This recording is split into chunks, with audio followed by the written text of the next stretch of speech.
অনেকেই মনে করেন ইন্স্যুরেন্স বা বীমা হলো প্রতি মাসে বা বছরে শুধু শুধু কিছু টাকা লস করা, কিংবা এটি এক ধরনের বাড়তি খরচের বোঝা যা কোনো কাজেই আসে না। কিন্তু আসল সত্যটা হলো ইন্স্যুরেন্স কোনো ফালতু খরচ নয়।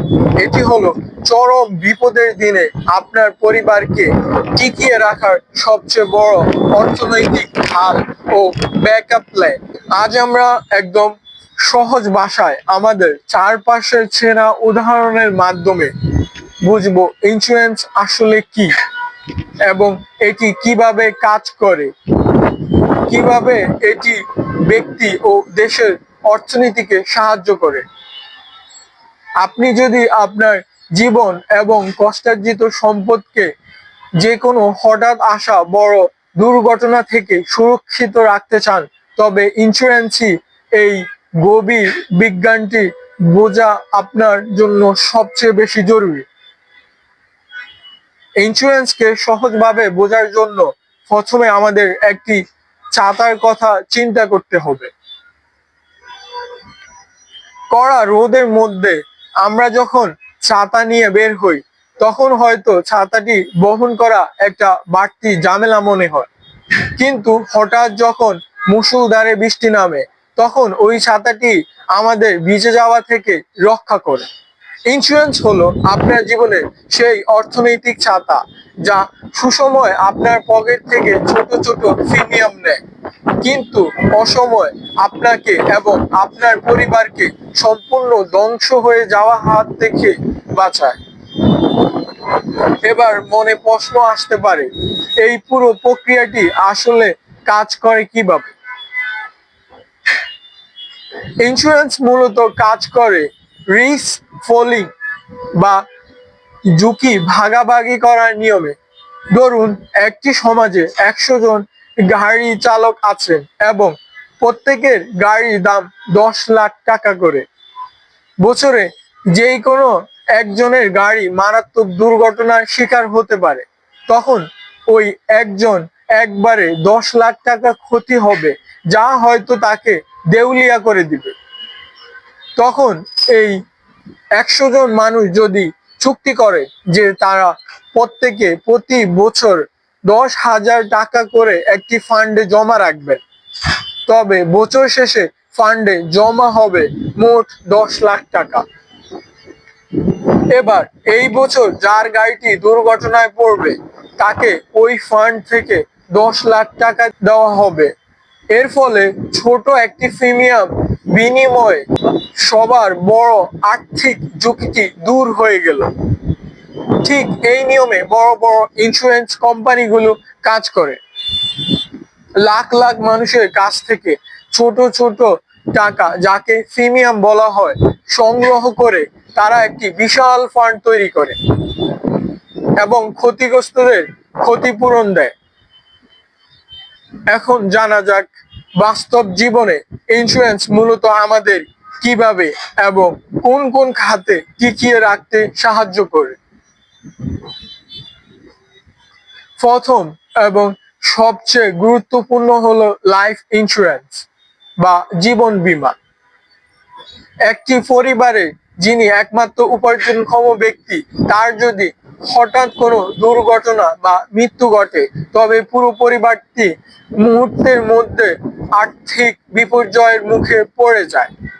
এই চরম বিপদের সময় লাইফ ইন্স্যুরেন্সের টাকা ওই পরিবারের পাশে এসে দাঁড়ায়, যা দিয়ে সন্তানদের পড়াশোনা, পরিবারের থাকা খাওয়া এবং ভবিষ্যৎ জীবন সম্পূর্ণ না হলেও মোটামুটি ভাবে সচল থাকে।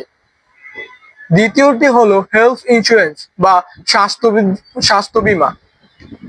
বর্তমান সময়ে যে কোনো বড় রোগের চিকিৎসা বা হাসপাতালের বিল এত বেশি যে মানুষের জীবনের সমস্ত জমানো সঞ্চয় এক নিমিষেই শেষ হয়ে যায়।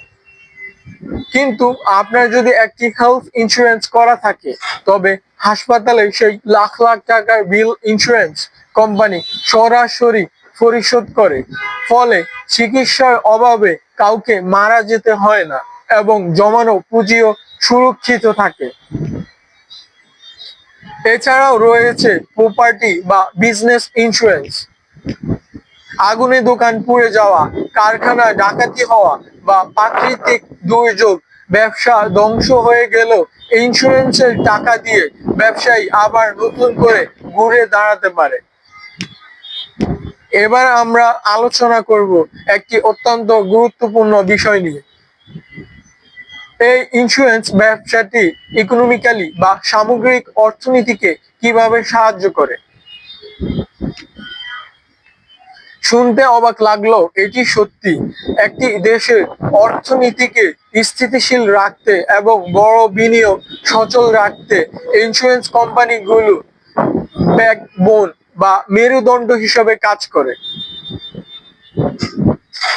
প্রথমত, ইন্স্যুরেন্স কোম্পানিগুলোর কাছে যে কোটি কোটি টাকা প্রিমিয়াম হিসেবে জমা হয় তা তারা অলস ফেলে রাখে না।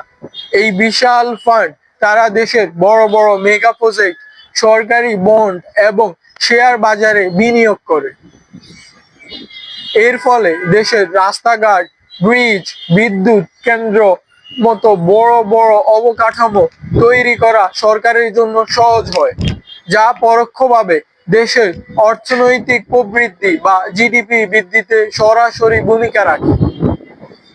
দ্বিতীয়ত, ইন্স্যুরেন্স ব্যবসায়ী এবং উদ্যোক্তাদের বড় বড় ঝুঁকি নিতে সাহস যোগায়।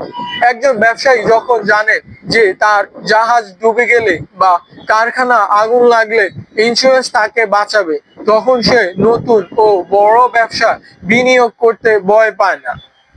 যদি ইন্স্যুরেন্স না থাকতো তবে যে কোনো বড় প্রাকৃতিক দুর্যোগ বা মহামারীতে দেশের হাজার হাজার ব্যবসা একসাথে দেউলিয়া হয়ে যেত এবং দেশের পুরো ব্যাংকিং সেক্টরও অর্থনীতিতে ধসে পড়তো। অর্থাৎ ইন্স্যুরেন্স ব্যবস্থাটি পুরো দেশের অর্থনীতির জন্য একটি সেফটি নেট বা নিরাপত্তা জাল হিসেবে কাজ করে, যা ব্যবসাকে সচল রাখে এবং কর্মসংস্থানকে রক্ষা করে।